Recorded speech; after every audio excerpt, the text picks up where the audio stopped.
So for a migrant who is stepping into the United States today, what do you want them to know about Denver?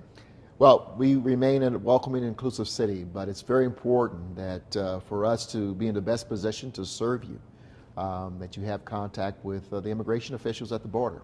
And so we encourage you to really make that contact so that you can obtain your A number.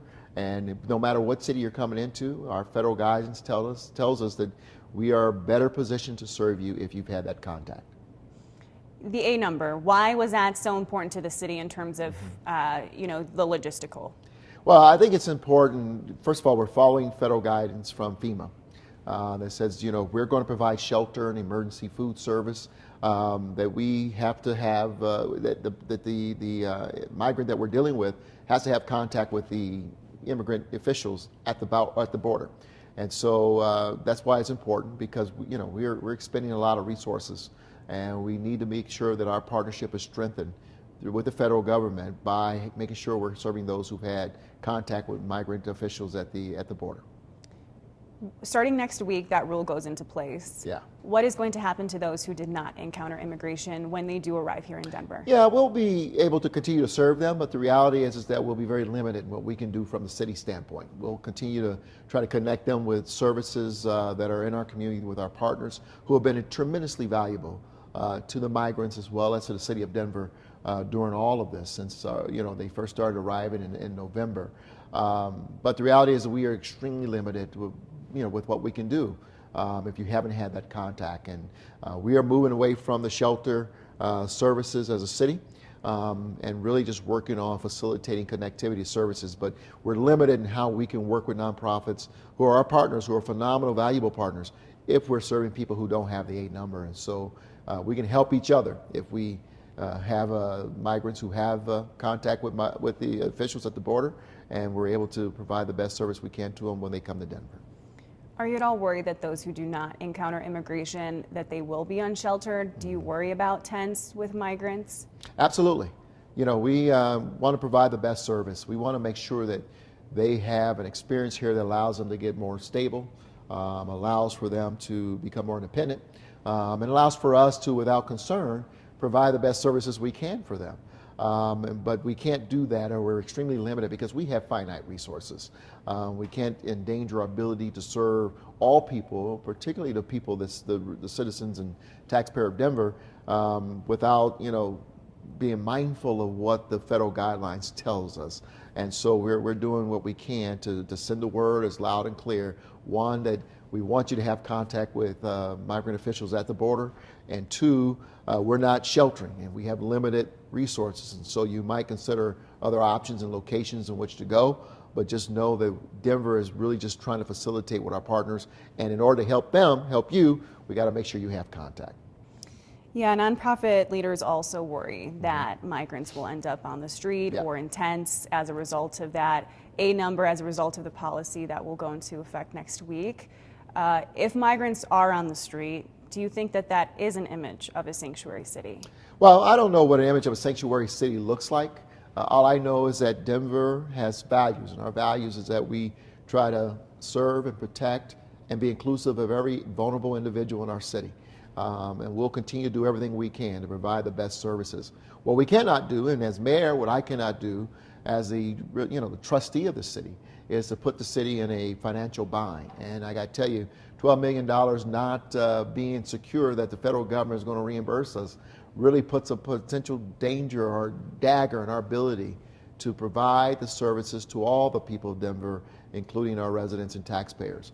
And so the outlook looks dim if we don't have a strategy to make sure that we're getting reimbursed for what we're trying to do. And the reality is this: the federal government has put not only Denver, but many cities across the country, Chicago, DC, New York City, Phoenix, in this particular position by not addressing our immigration system in America. And so it's the failure of Congress to address it. It's unfortunate that cities like Denver and Chicago are saying, wait, we only have so many resources before we start eating into really our ability to deliver services to the taxpayers of the city. We can't allow that to happen. And so unfortunately I had to make a tough call and say, hey, we got to get out of the shelter business, and two, we can only really provide direct services to those who have had contact with migrant officials at the border. I know in 2016 you said that you welcome the title of a sanctuary city. Is it easier to say that when you don't have to put resources and money into sheltering or housing migrants? We have never stopped. We've always been providing resources. This is overwhelming. This is unprecedented. This is a whole new level of activation and resource allocation we've had to make. We've never seen this level of demand in the city of Denver in terms of our migrants. I still believe that it was never a program, it was a value, it is a value of the city of Denver to be a welcoming, inclusive city. I believe all of our safety begins with being an inclusive city. And that is helping people who are in our city who are looking for support and help to find the support and help that they need. We're not going to stop that. What we're limited on is our ability to provide that direct services, particularly when we have federal government who's not been very clear in terms of what they're going to reimburse us for until now. And they said your people must have, and this is by federal law, direct contact with immigration officials at the border. That gave us some guidance, and it's unfortunate that it took them that long. But you know what, I got to tell you, this city has stood in the gap. It has responded with its finite resources. Our partners have been tremendous. To have almost 7,000 migrants come through our city since December, and we have provided for them not only shelter, but emergency food support and other needs and resources. This community's responded tremendously. We don't have to apologize for that. We have stood by our values. We now have to frame it going forward, otherwise we threaten our viability and our solvency as a city, and that's my responsibility as a mayor, is to be mindful of what we're doing and to make sure that we do the best we can with the resources we have. Like you said, it took the federal government a little while to actually deliver that guidance, and it was unclear in the beginning what you would be reimbursed for. Right. So the city has now spent $12 million, and you guys fronted money, in the beginning of this crisis. Did you believe that some of that $12 million would be more reimbursable than you did now, and will the city be responsible for more money than you guys initially expected? I think it's better to answer the question now that we know what we will be reimbursed for, or what the guidance of the federal government is. We can respond accordingly. We know that we'll get some reimbursement from the federal government. We have assessed those who have been in our care. We have a sense of somewhat of an idea of how much of that will be reimbursed. But at the end of the day, we know there's some that we will not. And it has never really been just about the finances. It's about a humanitarian approach. But now we know we must act in a strategic manner. We know that we got to communicate to our partners that we have limited resources. Here are the guidelines in which we can best provide support and services. And how do we stand with you now also to help take care of those who don't have an A number, who've not had contact. And that's the position we're in. I often tell people I like to know where we stand so that we can make the right decisions and even better decisions. Now we know where we stand, we're making better decisions, and we can be more strategic about helping those who don't have an A number, but we know how to proceed. So just this week, El Paso declared a state of emergency because of the number of migrants there, and we know that there are thousands at the border. Are you expecting an influx of migrants, and is the city doing anything to prepare? We're working, yes, we expect that we will see a surge. We've expected this for a while at the conclusion of Title 42. And we are already communicating with partners. We're already trying to determine how best we will respond to that surge. I've talked to my counterparts around the country. They're already seeing a surge. And so there's a great deal of concern. It doesn't let any of us off the hook, and it certainly should be a loud clearing call to the federal government to act. Sounds as if they're already acting with some strategy to kind of manage and to create opportunities for those who are trying to cross the border. But we need to continue to have that clarity of information flowing to us so we can also best prepare. But we are strategizing how we can respond. Did you expect the influx to come before the end of your term? Oh, absolutely. Yeah, I mean, again, Title 42 concludes in the next week or so. We expect we'll see a number, but we'll continue to manage it as best we can and continue to do everything we can to help those who come into our city. But more importantly, to call on all the resources necessary, because Denver can't do this by itself. I've said it from day one. We've asked for support from other surrounding communities. We've asked for support from the governor and the state. They have helped to the extent in which they can, but it's been mostly Denver. And we just simply can't continue to do it at the level in which we can without really, like I said, imperiling our ability to respond to the needs and the resources necessary for the people who live in Denver. What do you expect will be the differences between this influx and the one that we saw back in December and January? Mm-hmm. What do you expect in the difference of resources that a migrant who comes to Denver will receive? You know what, I don't know. I haven't given much thought to that. I expect there to be a surge. I expect that maybe a lot of the same resources needed in terms of shelter, in terms of access to food, and other, sustenance necessary to survive and to take care of their families. But let me share this with you. If you talk to the migrants, as I have, they will tell you, we want to work. We want to be independent. We don't want to depend on you, Denver, to care for us. Maybe help us bridge the next opportunity in terms of a job so we can care for our families and find housing on our own. They want to do this. Having contact with immigration officials at the border and having an A number helps them to do that. You see, that allows us to better position the ability to help you find work, to better find shelter, at least temporarily, until you're able to do it more independently and on a more permanent basis. Those are the things necessary, and so it's important that we get the message to the board. It's important that they know, go ahead and have the contact, so that we can, not only Denver, but Chicago, DC, New York, wherever they're going, are in better position to help you meet your objectives. What would you tell your successor? This is a complex issue. Continue to push, our federal partners to do the right thing. Continue to help do what you can to position your partners on the ground to provide services, and be mindful of what the limitations are for the city. You cannot do it by yourself, even though you want to, even though you want to do more. You have finite resources, and so identify your lane and get in it and do the best you can in that particular lane, and defend your city's objectives and values. Let's be open, let's be inclusive, but let's also demand that everyone around us is responsible as well, willing and ready to do their part. Chris, do you have a question? What is the city doing as far as work permits for migrants? Because as of now, they can't get a work permit for 6 months. Yeah, we can't give them work. If you don't have any contact, there's nothing we can do for you with regards to employment. We know they want to work. We can't issue work permits. We would love to hire some of the migrants ourselves, quite honestly. And I know employers have reached out to us and say, hey, we've got jobs. But based on federal law, there's not much we can do if they haven't had any contact. Now, if they've had contact, then there's greater flexibility there for us to create opportunities around employment. 6 months. Yeah, it's a long time. Yeah. If you're coming in and you're not able to be housed. Yeah, I think the reality is that we just continue to demand from the federal government to be more flexible. I have heard these rules in terms of 6 months here with regard, even with an A number.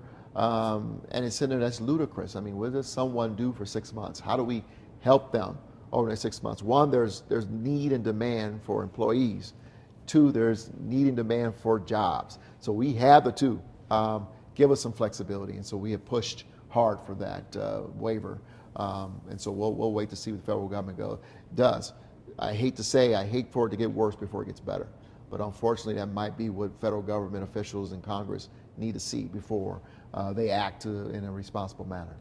Do you see a need for a local work permit program? Absolutely. I think that on the ground we can assess things a little better.